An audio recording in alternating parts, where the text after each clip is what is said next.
Hello everyone, here is Afra Siab. Today we are going to solve Cambridge IGCSE Physics Paper 4 Theory Extended, held on October-November 2018, and paper code is 0625 with variant 41. So let's start from question number 1. Question number 1. A train of mass 5.6 into 10 की power 5 kilogram is at rest in a station. So first of all, train is at rest means that its initial velocity is equal to 0. At time t is equal to 0 second, a resultant force act on the train and it start to accelerate forward. So when time t is equal to 0 second, a resultant force act on the train and it start to move. Figure 1.1 is the distance time graph for the train for the first 120 seconds. So here is the distance time graph in figure 1.1. We can see here that time is measured in second and it is taken along x-axis while the distance is measured in meter. Part A. First, use figure 1.1 to determine part 1, the average speed of the train during 120 seconds. Here we have to find out the value of average speed. Average speed is equal to total distance divided by total time. I write here average speed is equal to total distance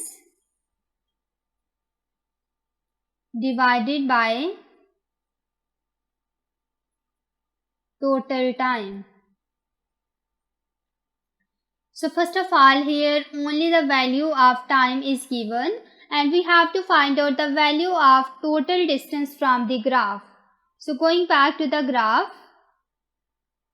we can see from here that 120 second is at this point and its corresponding value of distance is at this point. This is at 4000 while this is 5000. So this value is 4800 meters. So the distance at 120 second is 4800 meter. I write here V will be equal to total distance is 4800 divided by total time is 120 second.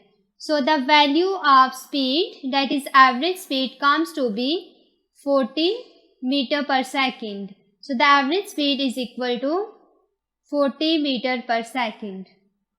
Part 2. The speed of train at time t is equal to 100 seconds. Here we have to find out the speed of train when time t is equal to 100 seconds. So going back to graph,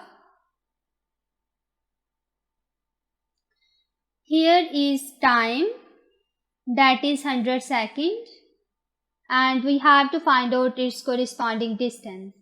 Because the slope of distance time graph gives us speed, or we can simply say that speed is the gradient of distance time graph. It means that we have to find out the slope at t is equal to 100 seconds. For that, first of all, we draw a straight line. So it will be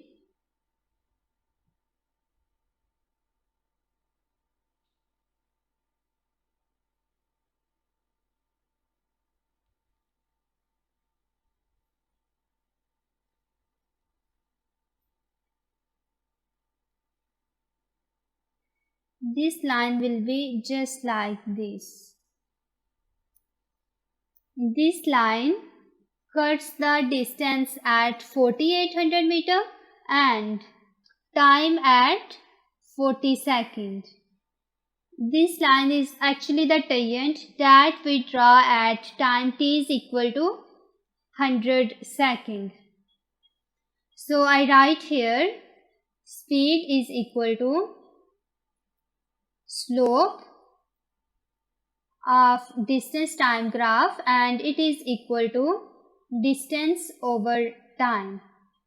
First of all, we have to find out the slope of this graph. We take one point this and second point this. At this point, the distance is 4800 meter and time is 120. I take a point 120 and 4800. Second point is here time is 40 seconds while the distance is 0. So I write 40 and 0. When I put here values, slope will be equal to 4800 minus 0 divided by time difference is 120 minus 40. So it becomes 4800 divided by 80 and speed comes to be 60 meter per second. This is a speed when time is equal to 100 seconds. So I write here speed is equal to 60 meter per second. So going towards the next part. Part 2. Describe how the acceleration of the train at time t is equal to 100 seconds different from the acceleration at time t is equal to 20 seconds. So there are two times 20 seconds and 100 seconds. At both of these points, the acceleration is different. We have to describe that how the acceleration is different. So going back to the graph, here we can see that 100 seconds is this point, while 20 seconds is this point. So at 100 seconds, it is a straight line, which means that at 100 seconds, graph is a straight line and this is constant speed graph. So when there is a constant speed, acceleration will be equal to 0. So acceleration will be equal to 0. At time t is equal to 20 seconds, we see that it is a curve. So this is basically a curve and here speed is increases, means that there also exists the acceleration that also increases and it will be positive. So here I write speed increases. So acceleration will be positive. At t is equal to 20 seconds, acceleration exists, while at t is equal to 100 seconds, acceleration is equal to 0. So I write here at t is equal to 20 seconds, acceleration is positive.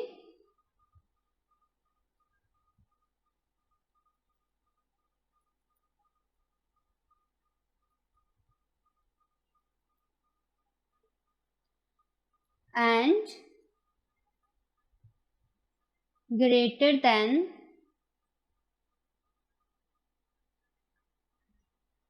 0 meter per second square, because at time t is equal to 20 seconds, speed increases, so also acceleration exists. Its value is not equal to 0. On the other hand, at time 100 seconds, acceleration will be equal to 0 meter per second square, because here motion is with constant speed and moving with constant speed.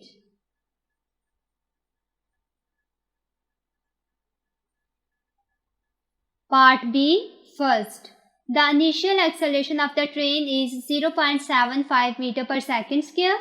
Calculate the resultant force that act on the train at this time. Here we have to find out the value of resultant force when acceleration is given, and also in the statement of this question the mass is given, that is 5.6 into 10 to the power 5 kg.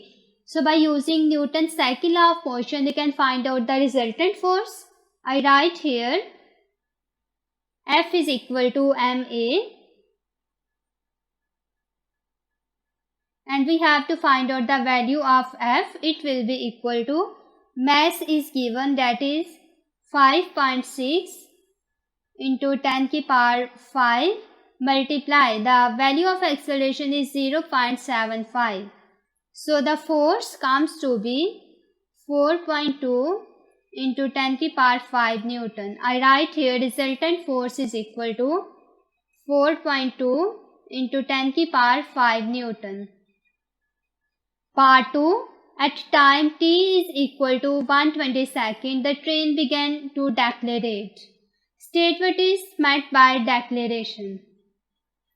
So deceleration means that as the time passes, the speed decreases. It is actually the negative acceleration. So I write here the speed decreases.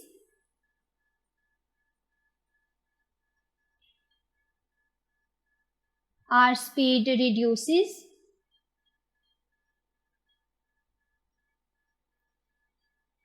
With the passage of time. Question number 2. Figure 2.1 shows a uniform plank AB of length 2.0 meters suspended from two ropes X and Y. Here is a figure 2.1 and we can see that there is a plank A and B and its total length is 2 meter, because from point A to rope X it is 0.5 meter and from rope X to rope Y it is 1.5, so that the total length of AB is 2 meters. The weight W of the plank is 210 Newton. The force in X rope is P. The force in rope Y is Q. Part A. State in term of P the moment of force P about P. So here we have to state the moment of force, that is P, in term of P. So moment is basically the product of force and distance. I write here moment is equal to force multiplied by distance. Here we have to find out the moment of force of rope X, and here force is represented by P. So force will be P multiplied by distance. We have to find out distance. First of all, we can see in the statement that the moment of force about B. It means that we have to measure the distance from B. So here we can see that from rope X to rope Y, the distance between them is 1.5 meter. So I write here distance is 1.5. So moment will be 1.5 P. I write here 1.5 P. Going towards the next part, part B. Calculate part first. The moment of W about B. Here we have to find out the moment of weight. So weight is acting in downward direction and its value is 210 Newton. We have to find out its moment around B. So we can see here that weight is almost at the middle of plank AB and the total length of this plank is 2 meter, which means that the distance of weight from rope Y, this distance is basically 1 meter. So when I calculate the moment, it will be equal to the product of force and distance. Here distance is 1 meter and weight is 210. So I write here moment is equal to force multiplied by distance. Here force is 210, that is equal to weight multiplied by distance is 1 meter. So the moment comes to be 210, and the unit of moment is Newton meter because force is measured in Newton and distance is measured in meter. So I write here 210 Newton meter. Part 2, the force P. Here we have to find out the value of force P. For that we use the concept that anti-clockwise moment must be equal to the clockwise moment when this plank is in equilibrium. Means that when this plank is balanced, clockwise moment must be equal to anti-clockwise moment. I write here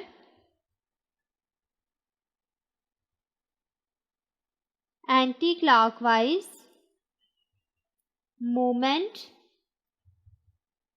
is equal to clockwise moment. So going back to the figure, we can see here it's a weight that is acting in downward direction while the force on rope X is acting in upward direction. So that weight forms anti-clockwise moment while the rope X forms clockwise moment. So for anti-clockwise moment, it will be 210, that we already calculate the moment of W, which is equal to 210. So I write here it is equal to 210 and it will be equal to clockwise moment that is caused by the rope X, and here force is P. So we also calculate the moment of force P. So it is equal to 1.5 P. So I write here 1.5 P. We have to find out the value of P. So P will be equal to 210 divided by 1.5, so that the force comes to be 140 newtons. So this is the value of force. I write here 140 Newton. Part 3, the force Q. Here we have to find out the force that is acting on the rope Y. As this plank is balanced, so that the total upward forces must be equal to the total downward force. I write here upward forces must be equal to downward force. Going back to figure, we can see that here is a downward just weight, and in upward there are two forces P and Q. So I write here upward forces are P plus Q, while downward is just weight. So here we have to find out the value of Q. Q will be equal to W minus P. Weight is 210 Newton minus the force P is 140 Newton, that we already calculate in part 2. So I put here it will be 140. So that this force comes to be 70 Newton. I write here force Q is equal to 70 Newton. Question number 3, part A. State what is meant by principle of conservation of energy. Here we have to define that what is meant by principle of conservation of energy. According to this principle, energy cannot be created, not be destroyed, but it can be converted from one form to another.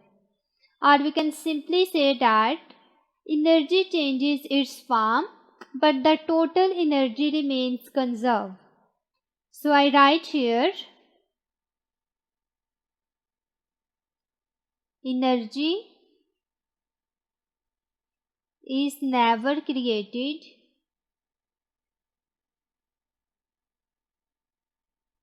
or destroyed, but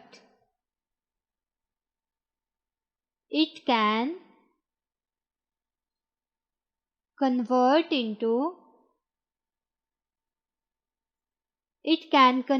from one kind into another. So this is a statement of principle of conservation of energy. Part B. Figure 3.1 shows a girl throwing a heavy ball. Part 1. State the energy changes that take place from when girl begins to exert a force on the ball until the ball hits the ground and stops moving.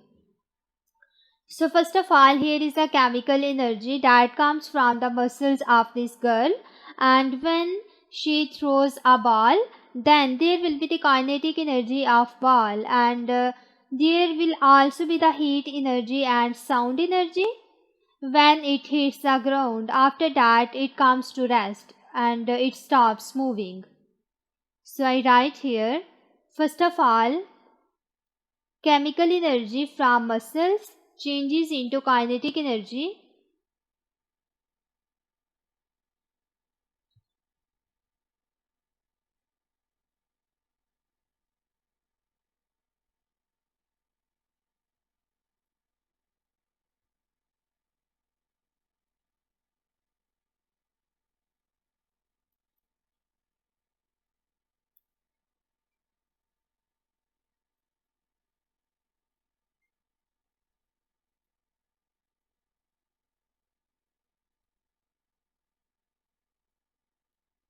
Then this kinetic energy changes into heat and sound energy.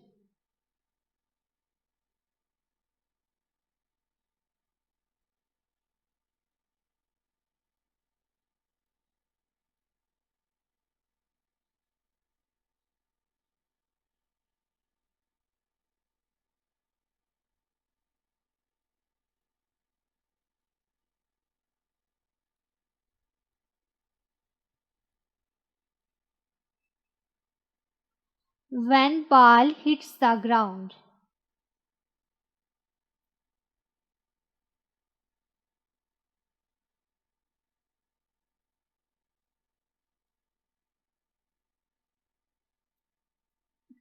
After that, ball stops moving.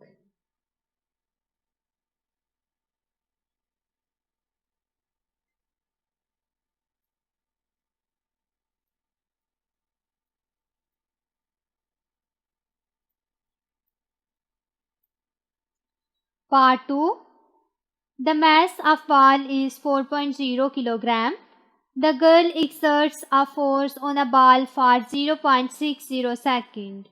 The speed of the ball increases from 0 meter per second to 12 meter per second before it leaves the girl's hand. Calculate. Part 1st. The momentum of the ball on leaving the girl's hand. Here we have to find out the momentum, and we know that momentum is the product of mass and speed. So I write here, momentum is represented by P and it is the product of mass and speed.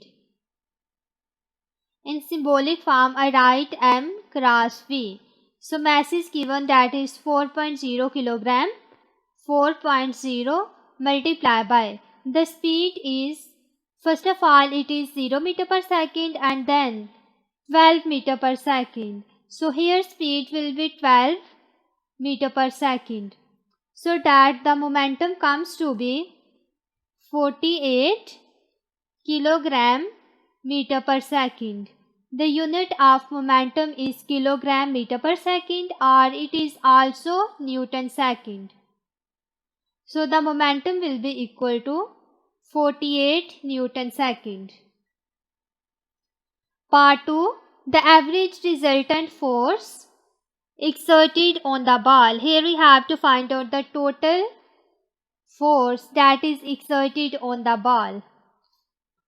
So force is equal to rate of change of momentum, that is delta P, change in momentum, and delta T shows the rate of change of momentum.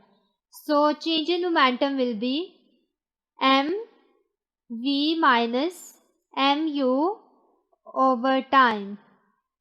Here v is the final velocity, while u is the initial velocity, m is mass and t is time.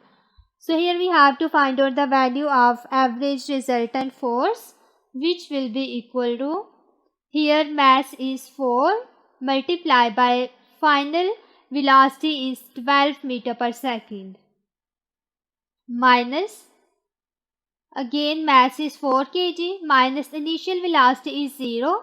So I put here 0 divided by time is 0.60 second. It will be 0.60.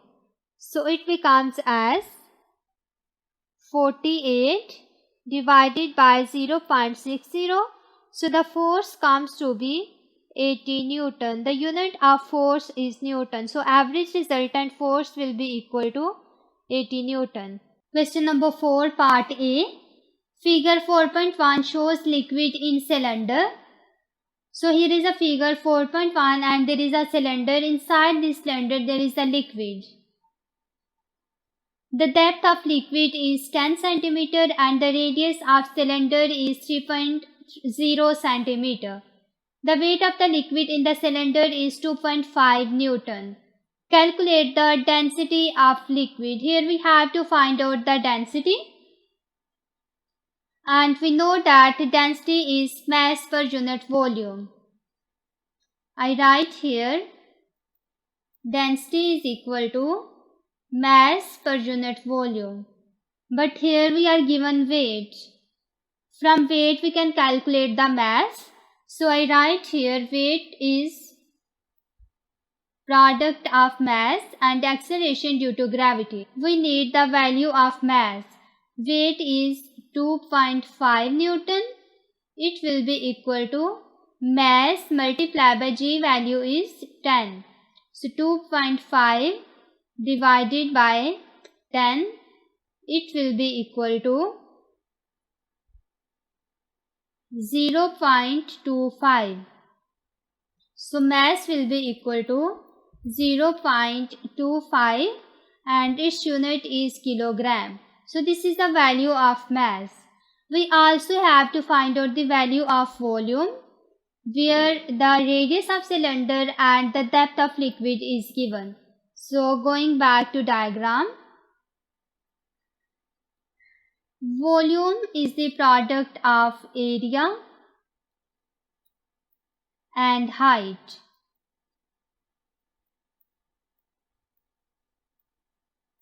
This is the area and height is this.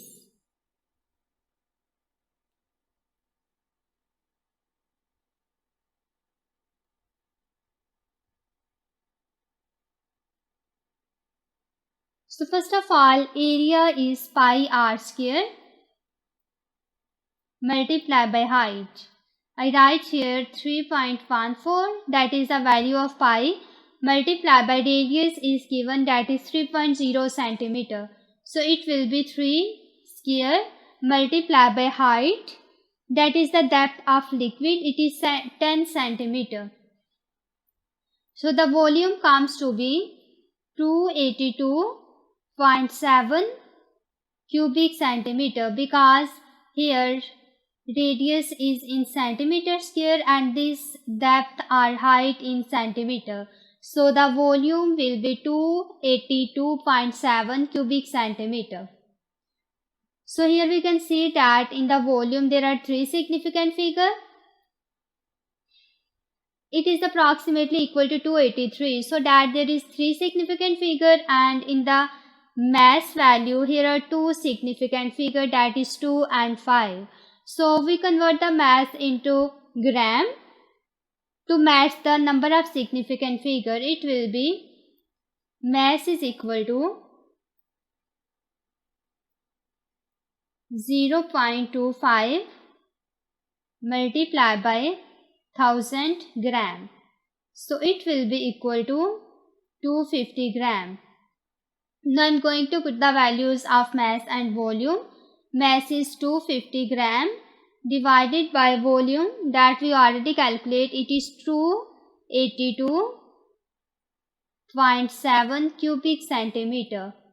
So the value of density comes to be 0.89. Unit will be gram per cubic centimeter, because here we take the mass into grams and volume into cubic centimeter. So that density comes to be 0.89 gram per cubic centimeter. I write here 0.89 gram per cubic centimeter.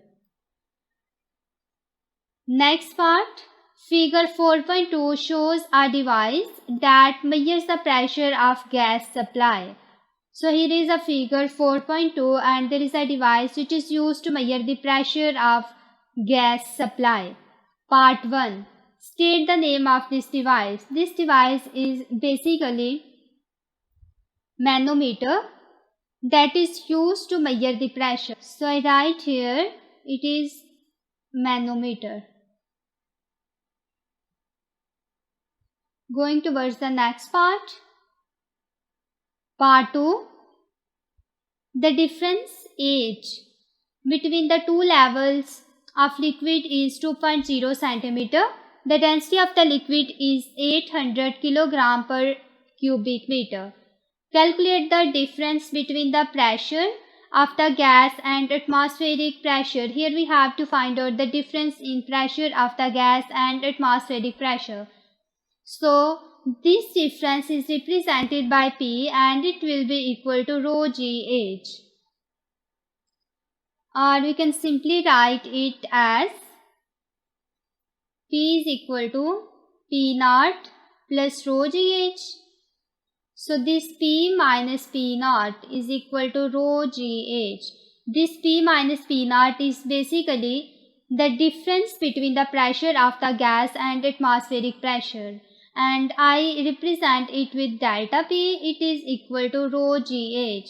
So this will be delta P is equal to rho GH. This delta P is basically the difference of pressure of the gas and atmospheric pressure.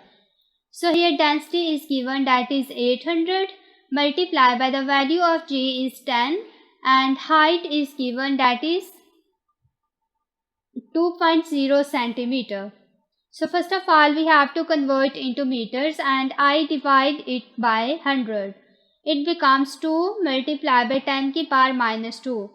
So that pressure comes to be 160 Pascal. So the pressure difference will be equal to 160 Pascal, or the unit of pressure is Newton per meter square. We can use both of these units. Part 3. A similar device with a tube of smaller cross-sectional area is connecting to a gas supply at the same pressure. State and explain any effect on the value of H. So we have attached a similar device whose cross-section area is smaller, and we have to explain that either there is an effect on the value of H or not. So first of all, pressure is equal to rho GH. In the case of manometer, pressure is only depend upon the height, not on the cross section. So when the pressure is same, height also remains same. So I write here pressure is same, height is also same. So the height H will remain the same.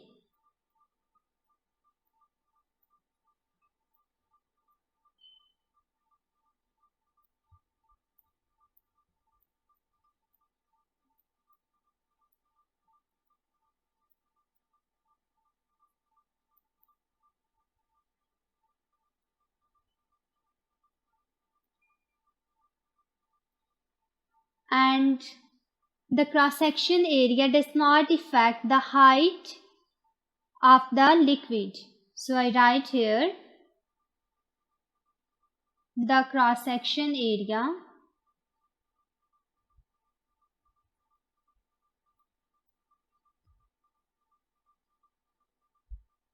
does not affect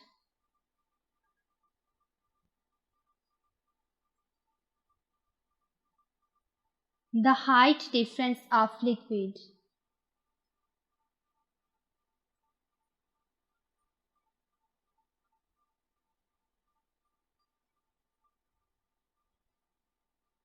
Because height is only changed when we change the pressure. In this case, pressure remains same, so that height also remains same. Question number 5, part A, first. In the space below, draw a labeled diagram of the structure of thermocouple thermometer. Include the device from which a reading is taken. So first of all, in order to draw the thermocouple thermometer, we have to know about the basic component. So the thermocouple thermometer consists of wires. Both of these wires must be different nature. I suppose that one is copper wire and other is nickel wire, so that there will be the potential difference. And second one, these wires must be twisted at the ends, so that when we supply the heat, there will be the current passing through this, and there is also the ammeter that is used to measure current. And there is also the ice beaker. So first of all, ice beaker. I draw a ice beaker here.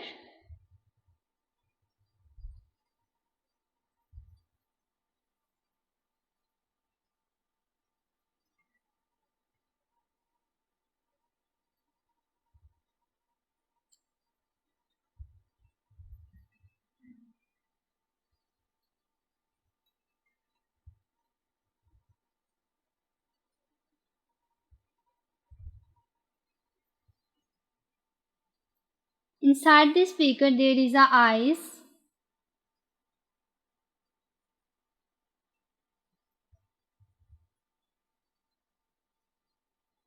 And two wires are used in thermocouple thermometer.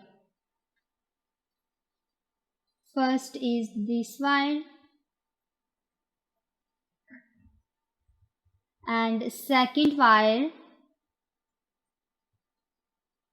Here we attach ammeter.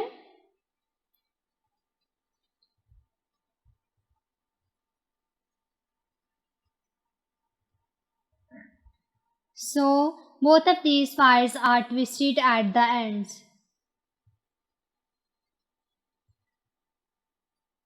In this way, these wires also be twisted.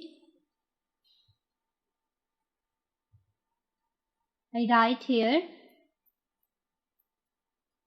twisted ends. This is also twisted end.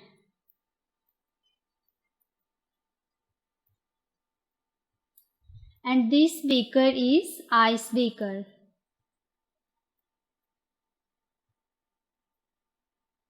Both of these wires are different nature. If you consider that it's a copper wire, other wire will be nickel wire. When I heat this end, then current flows through this, that is related with the temperature. So this is a complete diagram for the structure of thermocouple thermometer. Part 2. A thermocouple thermometer is used to measure the temperature of the flame of a small candle. So this is used to measure the temperature. State 2 reasons why the thermocouple thermometer is suitable for this application. So why we use the thermocouple thermometer? To measure the temperature of the flame of small candle. So first of all, thermocouple thermometer can be used to measure the high temperature, and it does not need a lot of thermal energy to change temperature. So I write here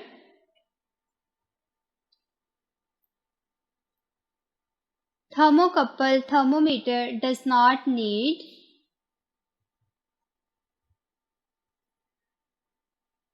a lot of thermal energy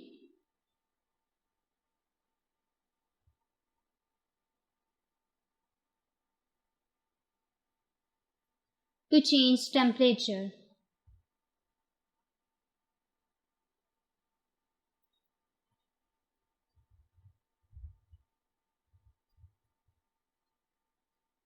And second thing is that it can be used in high temperature. So it can be used in high temperatures.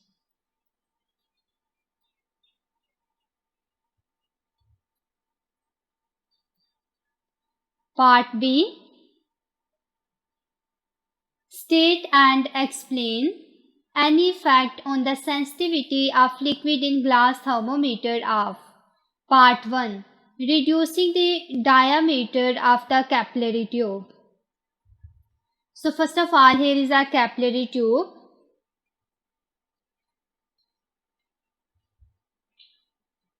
This is the bulb of capillary tube. When we increase the temperature, then the liquid inside this will move upward. It rises in upward direction.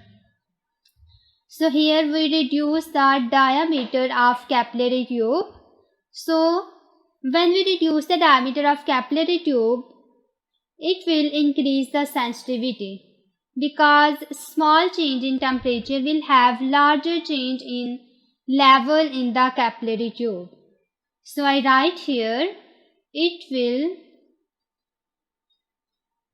increase sensitivity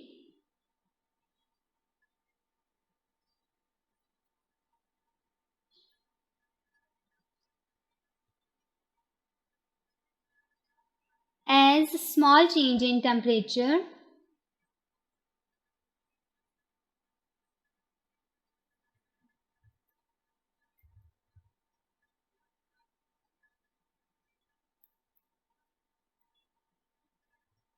will have large change in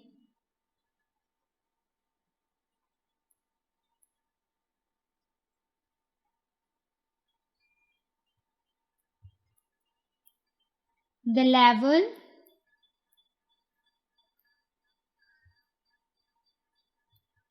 in capillary tube.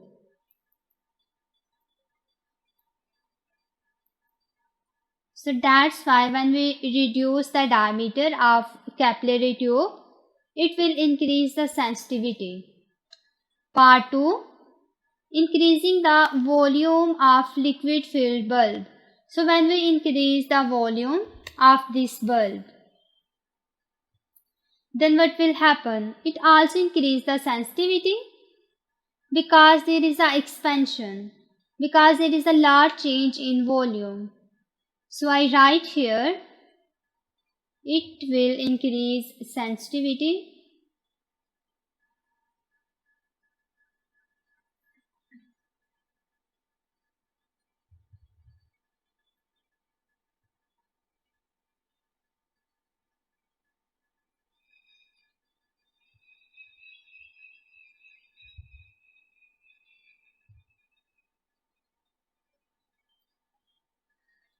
as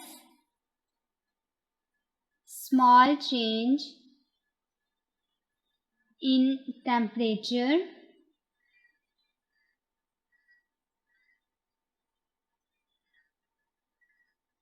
will have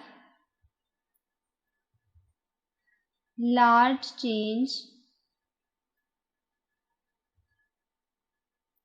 in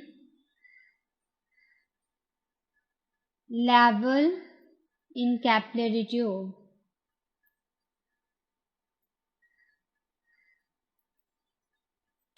Which is due to the large change in volume.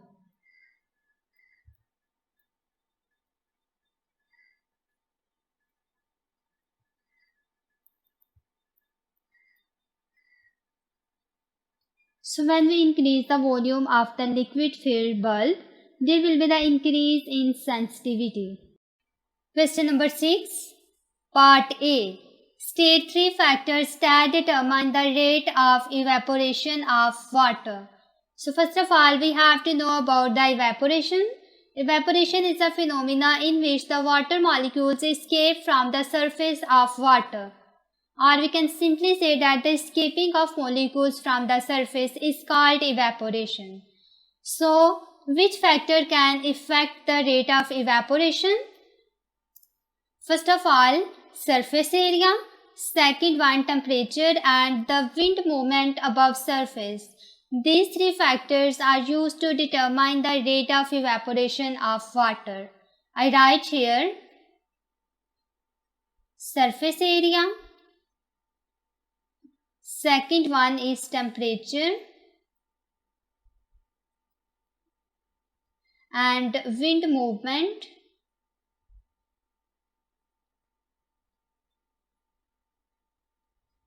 above surface. So if I consider that it's a container, here are water molecules. When I increase the temperature, the energy of these molecules increase, due to which the rate of evaporation increase because more molecules escape from the surface. So second, when we increase the surface area, also by increasing the surface area, the rate of evaporation increase. And when there is a wind blowing across the surface, then the rate of evaporation also affected. Part B. A person climbs out of a swimming pool and stands in the open air. Explain why the evaporation of water from the surface of the person's body causes the person to feel cold. So, this based on the concept that evaporation causes cooling. So, how does the evaporation cause cooling? First of all, again I consider this system.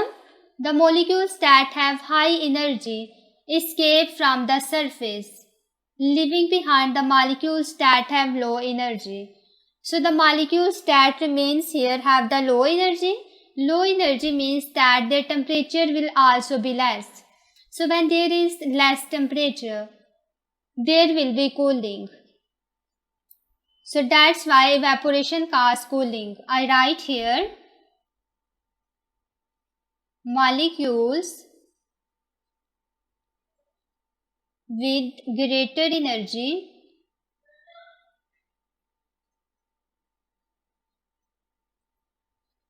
escape from surface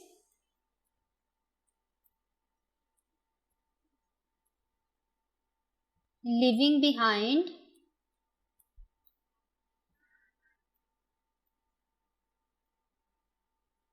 low energy molecules.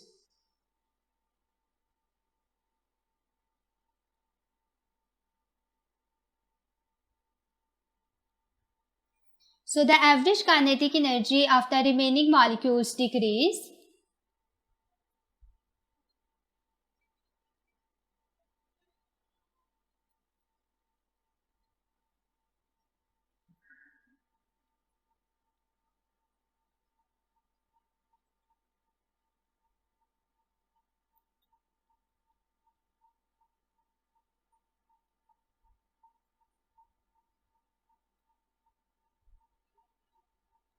And when there is less kinetic energy, temperature also be decrease. So does temperature. So when there is temperature less, then there will be cooling. So the thermal energy transfer from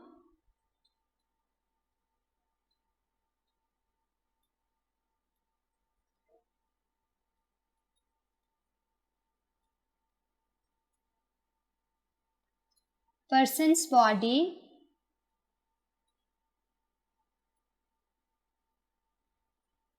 to cooled water and as a result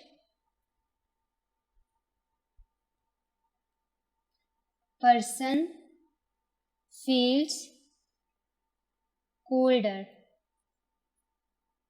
So in this way, evaporation causes cooling. Question number 7, part A. A laser produces a beam of monochromatic light. State what is meant by term monochromatic. So monochromatic means a light of single color, single wavelength or single frequency. So I write here light of single frequency.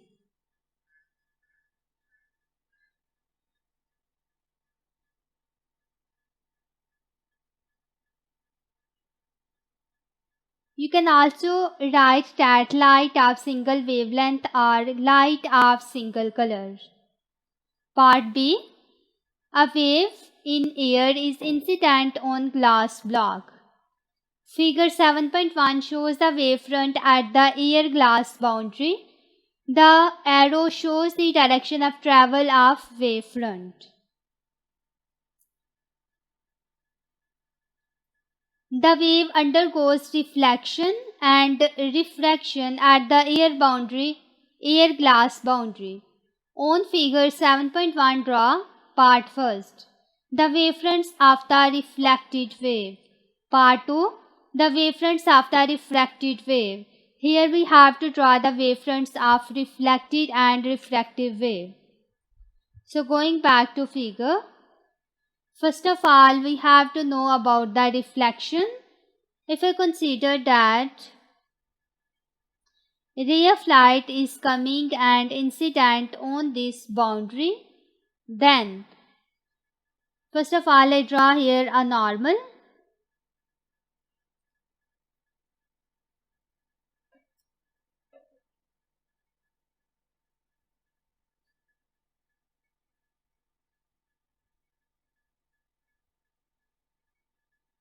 Then this ray will move on the other side.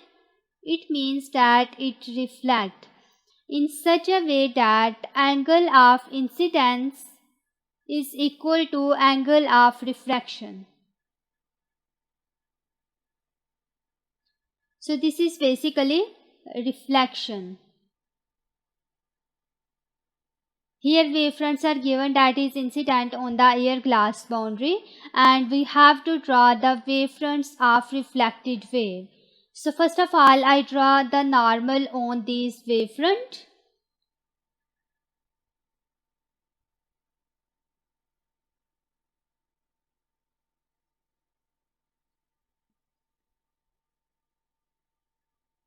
So this is normal.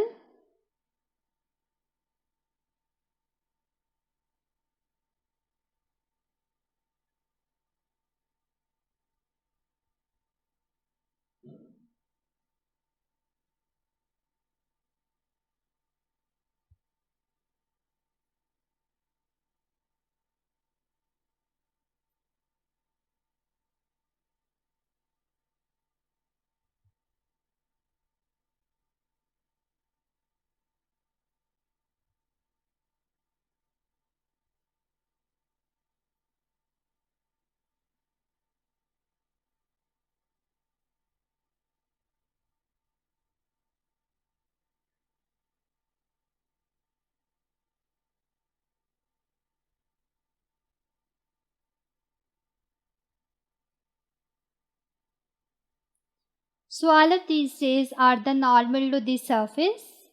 Using this concept that when a ray of light is incident on a boundary, then it is reflected in such a way that angle of incidence is equal to angle of reflection. So here this is the angle of incidence. I label it with I. We have to reflect these wavefront in such a way that angle of reflection and incident are equal. So I am going to draw these reflected rays.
So all of these rays are the reflected wave fronts.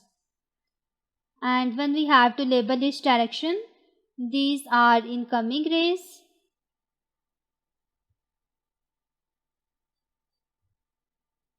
and these are reflected in this direction.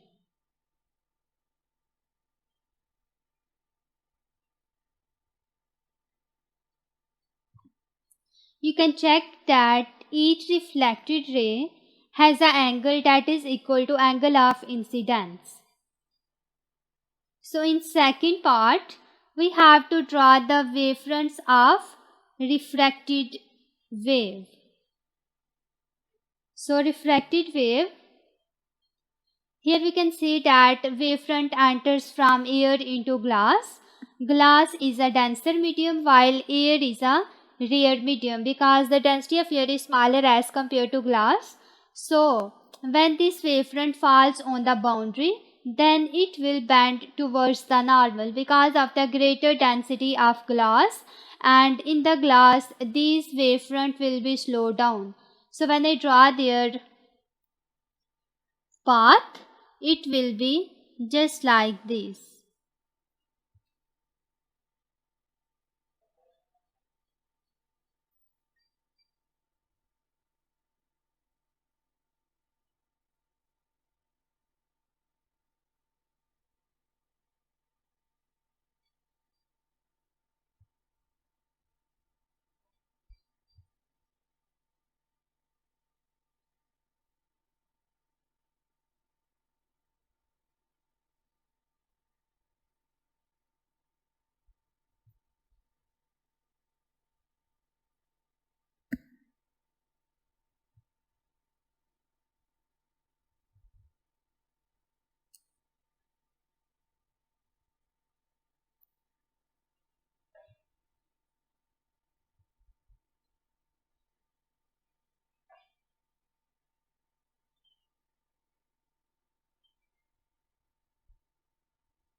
So all of these rays are the refractive wave fronts, and these moves towards the normal because they enters into a denser medium and there slows down. Part C. A transverse wave is produced in a long horizontal rope. The rope is much longer than the wavelength of the wave.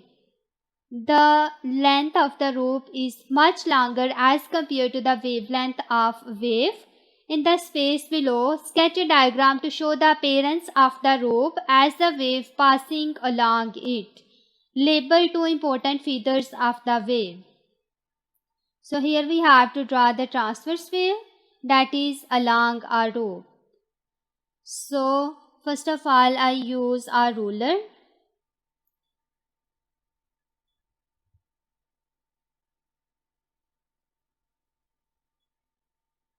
and I draw a rope here.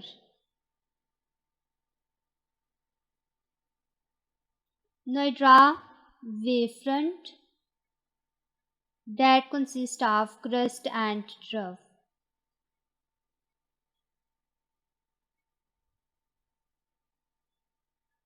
So this is a transverse wave, and we also have to mention important features of this wave. So I will draw first of all the wavefront, that is the distance between two consecutive crest or trough.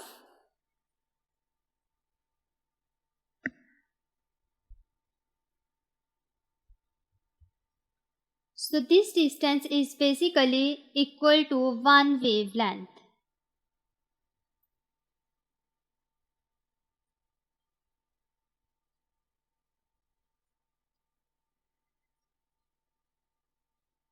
I write here wavelength that is represented by lambda. And second one is amplitude, the maximum displacement from the mean line. So this will be the amplitude.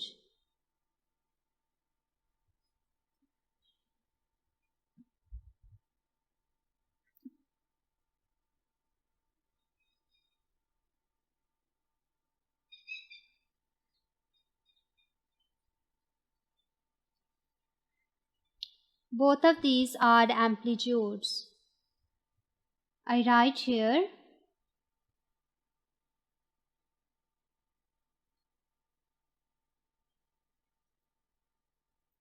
amplitude, and this is our rope. Question number 8. A vibrating source on a ship produces a sound wave that travels through the ocean. The wave produced is a longitudinal wave. Part A. Explain what is meant by term longitudinal wave. Here we have to define that what is the longitudinal wave. In the longitudinal wave, the particles move in the direction of the wave travel. I am going to draw the longitudinal wave. It consists of two parts, compression and rarefaction.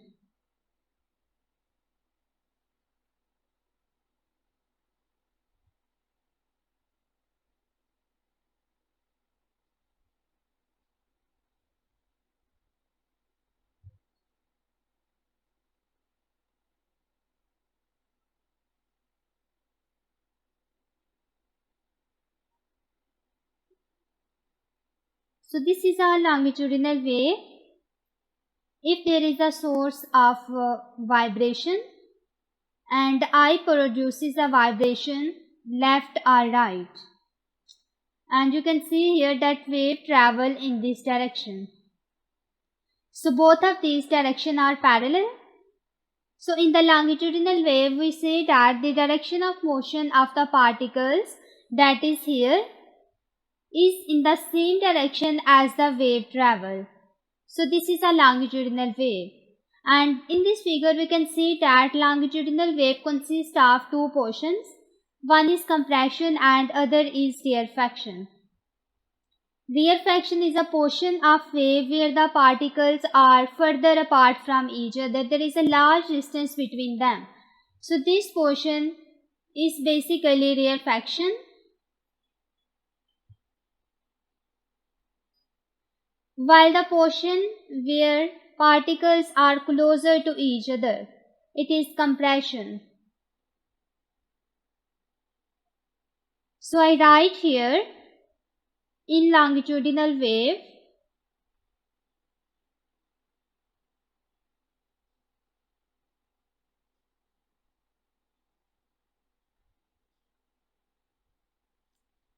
direction of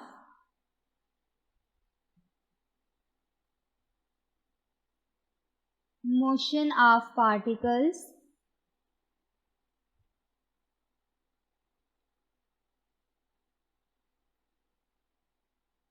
is in same direction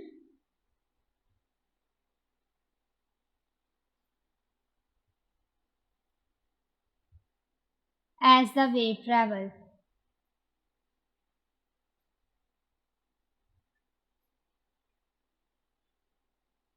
And second point is that this wave consists of compression and rarefactions. So I write here, it consists of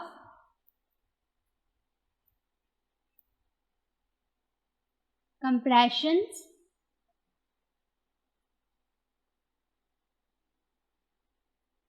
and rarefactions.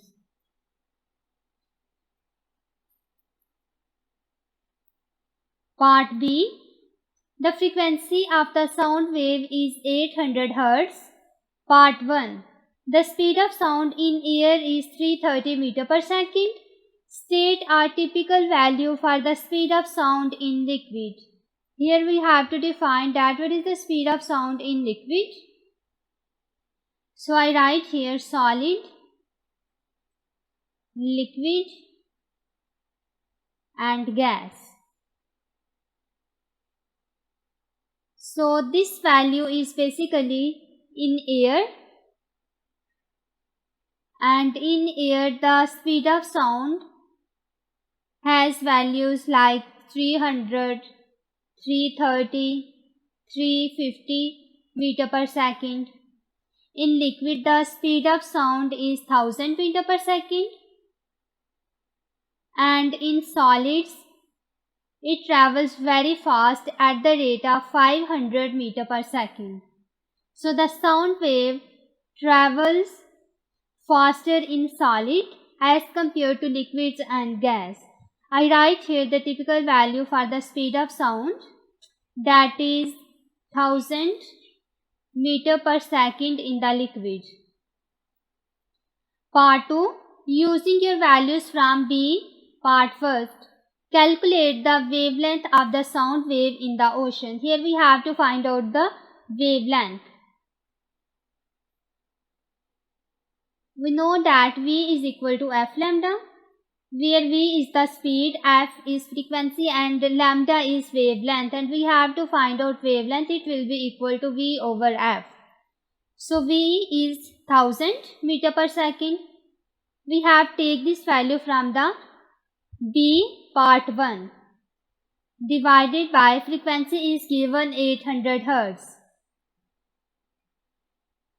So the wavelength comes to be 1.25 meters. I write here wavelength is equal to 1.25 meter. Question number 9. Figure 9.1 shows the symbol for a 12-volt battery. Here is the figure 9.1 and we can see that there is a battery whose voltage is 12 volt. Part A.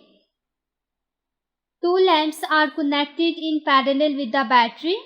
On figure 9.1, using the correct symbols, complete the circuit diagram. So we have to complete the circuit diagram by connecting two lamps in parallel with the battery. So going back to figure 9.1, I am going to draw two lamps that are parallel.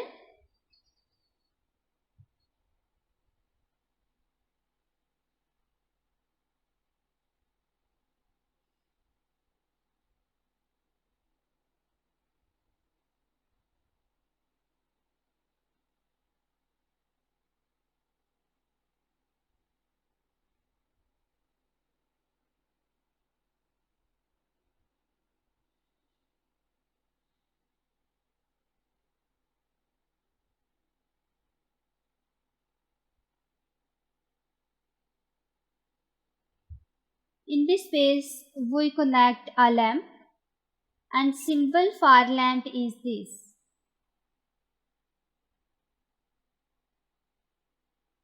So I am going to connect here.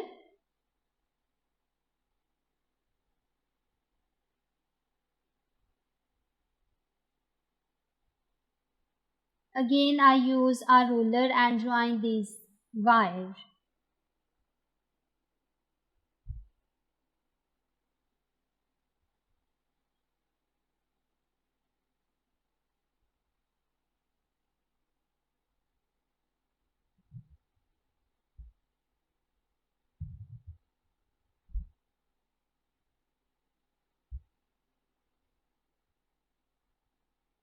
So this is a complete circuit diagram when the two lamps are connected in parallel with 12-volt battery. Going towards the next part, part B. One of these lamps has a resistance of 6.0 ohms. Calculate for this lamp. Part 1. Current. Here we have to find out the value of current whose resistance is 6.0 ohm. So using Ohm's law that V is equal to IR. Here V is potential difference, I is current and R is resistance. In part first we have to find out the value of current. It will be equal to potential difference divided by resistance. So here resistance is given, that is 6.0 ohm, and potential difference of this battery is 12 volt. So I am going to put this value here. So the current comes to be 2.0 ampere. Current will be equal to 2.0 ampere. Part 2. Power. Here we have to calculate the value of power. And we know that power is the product of current and potential difference. I write here P is equal to IV, where current that we already calculate 2.0 multiplied by potential difference is 12. So it comes to be 24 and unit of power is watt. You can also calculate power by other formulas like P is equal to I square R. The answer will be same. So I will try it. Current is 2.0 square and resistance is 6.0. So it will be 4.0 multiplied by 6.0, that is 24. So power remains same, that is 24 watt. I write here power is equal to 24 watt. Part C. The power of the other lamp is 36 watt. Calculate the total energy delivered to this lamp in 20 hours. So here we have to find out the total energy that is delivered to this lamp, whose power is 36 watt. We know that power is the rate of transfer of energy, or we simply write power is equal to energy divided by time. Here we have to find out the value of energy. It will be equal to power multiplied by time. Here power is given, that is 36 watt, and time is 20 hours. We have to convert this time into seconds. So I write here 20, that is hours. In order to convert hours into minutes, I multiply it with 60. 20 multiply 60 minutes. Now I have to convert these minutes into second. Again I multiply it with 60 and this time comes in seconds. So I write here 36 multiplied by 20, 60 and 60. So that the value of energy comes to be 2592,000 joule. And I am going to write this value into scientific notation. So it will be 2.6. We can see here that all of these values has two significant figures. The answer should be in two significant figure. So it will be 2.6 into 10 की power. Here it is 1, 2, 3, 4, 5 and 6. So it will be 10 की power 6 joule. Energy will be equal to 2.6 into 10 की power 6 joule. So this is the total energy that is delivered to lamp whose power is 36 watt. Question number 10. A transformer consists of two coils of wire wound on a metal core. Figure 10.1 represents the transformer. So here is a figure 10.1 and we can see that there is a transformer and this transformer consists of two cores. First one here is primary coil and it is wound on a core, while there is second coil, that is secondary coil. So part A, state the name of the metal from which the core is made. We have to describe the name of this metal that is used to make the core of transformer. So this metal is basically iron, because it can be magnetized and demagnetized easily. So I write here it's iron. Part B. The primary coil of the transformer is connected to the output voltage of the alternating current generator, which supplies an alternating current. Part 1. Explain why there is a voltage between the two terminals of the secondary coil. So going back to the figure. First of all, the primary coil is connected with the output of alternating current generator. So if I consider that it's an alternating current generator and it is used to produce alternating current. So this alternating current, when passes through the primary coil, there will be the magnetic field. So this magnetic field is alternating, that is present in the primary coil. In the transformer, primary coil and secondary coils are linked just magnetically. So when there is a magnetic field in the primary coil, some of these magnetic lines passes through the secondary coil of the transformer, just like this. So there will be the induced magnetic field in the secondary coil. So the secondary coil cuts the magnetic field in this way, inducing the voltage in it. So in this way, there is a voltage that is induced in the secondary coil. I write here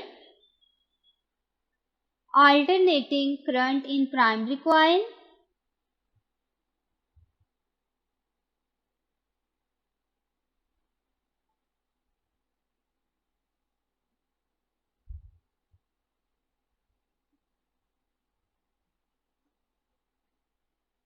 produces alternating magnetic field. Alternating means that is changing.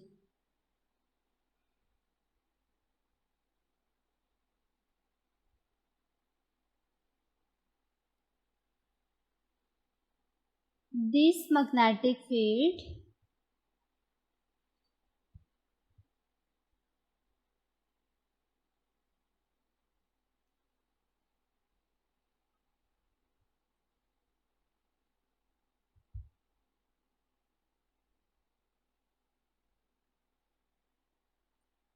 is transferred through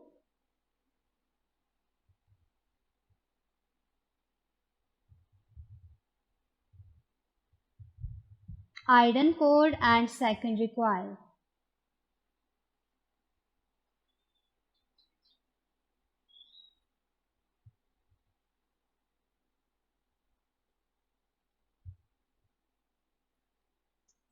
And secondary coil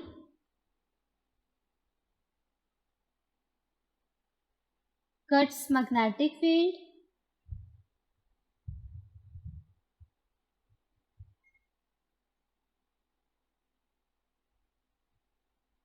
inducing voltage in it.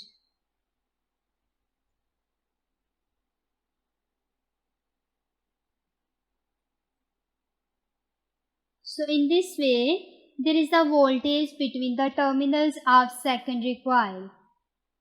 Part 2. There are 560 turns on a primary coil and 910 turns on a secondary coil. So the total number of turns on the primary coil is 560, while on the secondary coil it is 910. The voltage between the two terminals of the secondary coil is 78 volt. Calculate the voltage supplied by the alternating current generator. Here we have to find out the voltage that is supplied by the alternating current generator. It means that we have to find out the primary voltage. So I write here Vp over Vs is equal to Np over Ns. The ratio of number of turns of primary coil to secondary coil will be equal to the ratio of voltage of primary to secondary coil. So here we have to find out the value of Vp. So Vp will be equal to Np over Ns multiplied by Vs. Here number of turns in primary coil is 560. So I write here 560 multiplied by voltage in secondary coil, it is 78. Divided by number of turn in secondary coil, it is 910. So that the voltage in the primary coil comes to be 48 volt. I write here that is generator voltage is equal to 48 volt. Part C. Transformers are used to increase the voltage when electrical energy is transmitted in cables across long distances. So transformer increases the voltage. This is the main point. Explain why power losses in the cables are lower when the voltage is high. So first of all, when voltage is high, there is power loss, very small amount. So first of all, power transmitted is equal to product of current and voltage.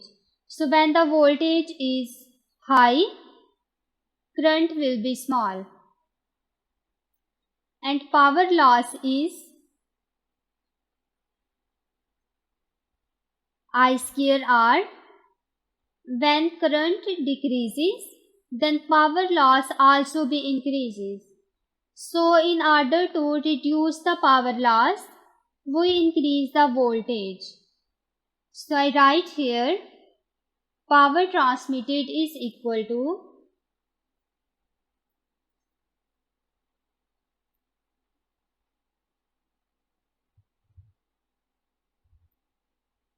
product of current and voltage. As voltage increases,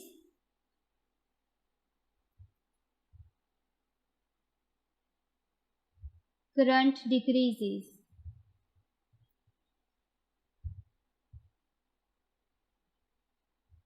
And this current decreases for the same power transmitted.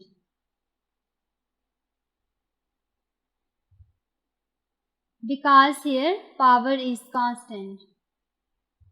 It remains same. And the power loss is equal to I square R. So when current decreases, power loss also decreases.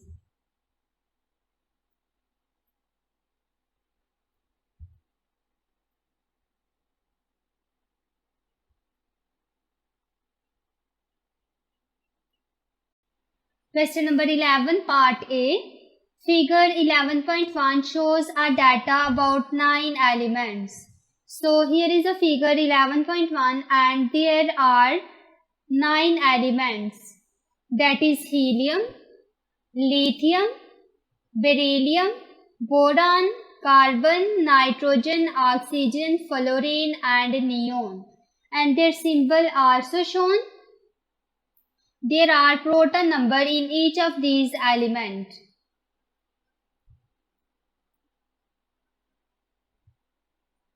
Carbon-14 is a radioactive isotope with the nucleon number of 14. It decays by emitting beta particles. Use any data you need from figure 11.1 to write down the nuclide equation for this decay. So here we have to write the nuclide equation for the decay of carbon-14 with beta particle. So first of all, I write here carbon-14 and here is a carbon. Its number of proton is 6. Number of proton is basically atomic number.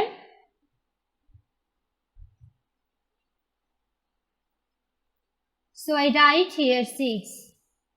It gives beta particle, that is 0 and -1. The atomic number of beta particle is -1 while the mass number is 0. Plus, it changes into another element and we have to find out that element from figure 11.1.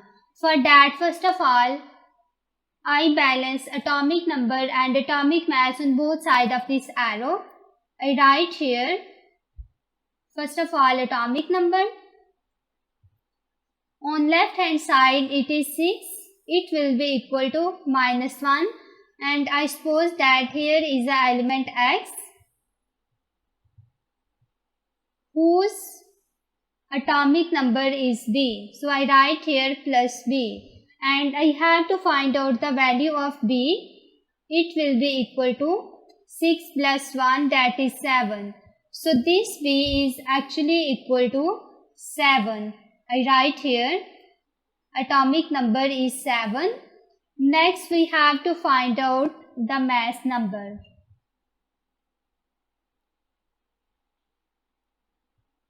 On left hand side it is 14.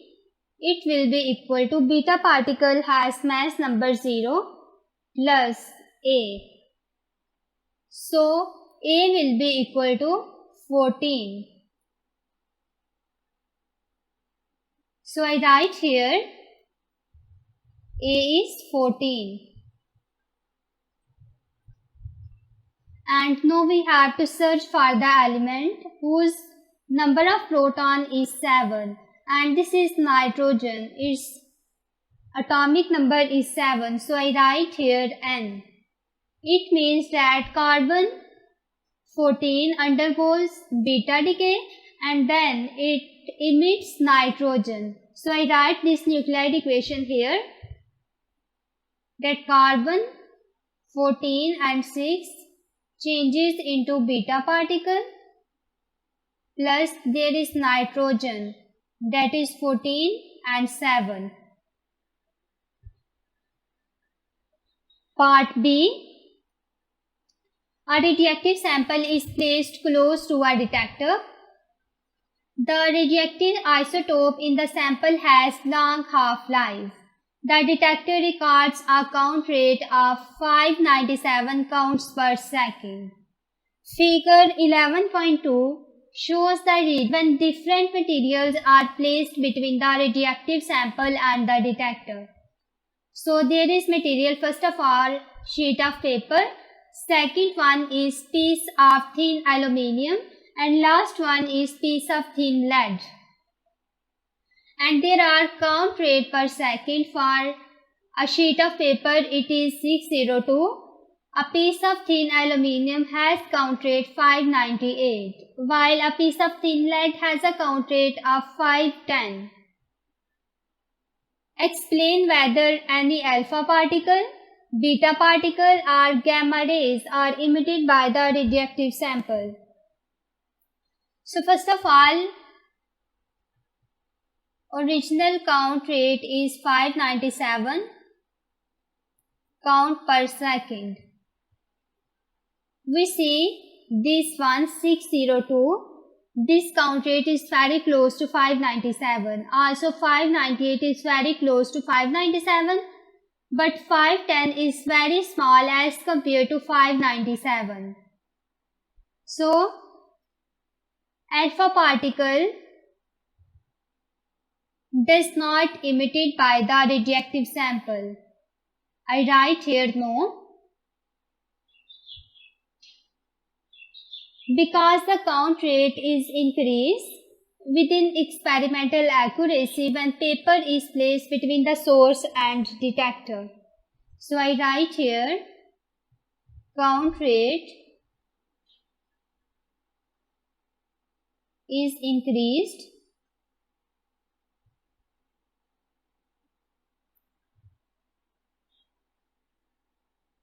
when paper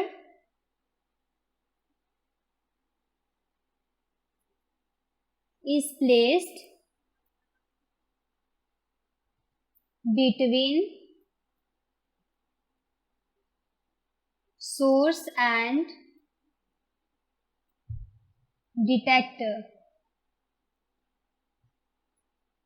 So how this count rate increase? Going back to figure 11.2, we know that alpha particles is stopped by a paper. So here is a sheet of paper. It means that here is alpha particle.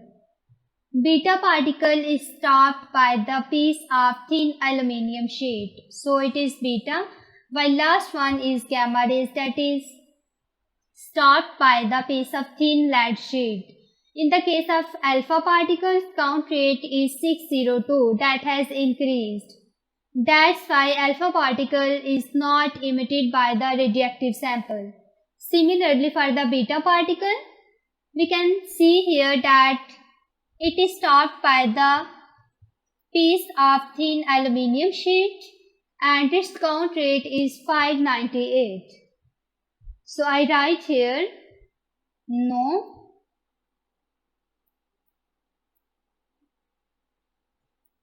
count rate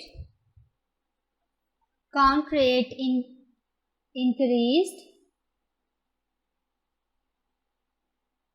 within experimental accuracy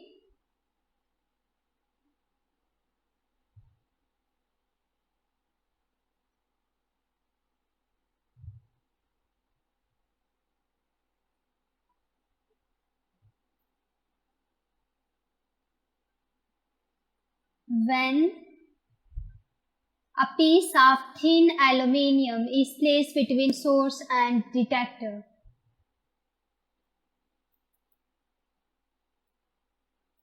This is a symbol for aluminium is placed between source and detector.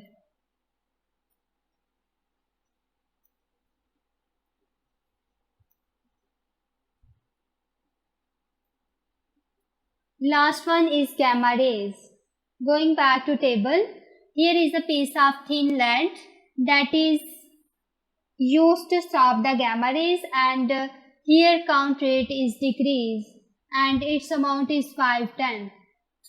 So the gamma rays are emitted by the radioactive sample because here count rate decreases when a piece of lead sheet is placed between the source and the detector.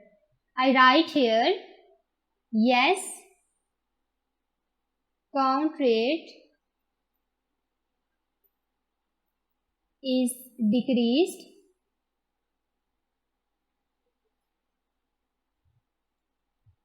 when a piece of lead is placed between source and detector.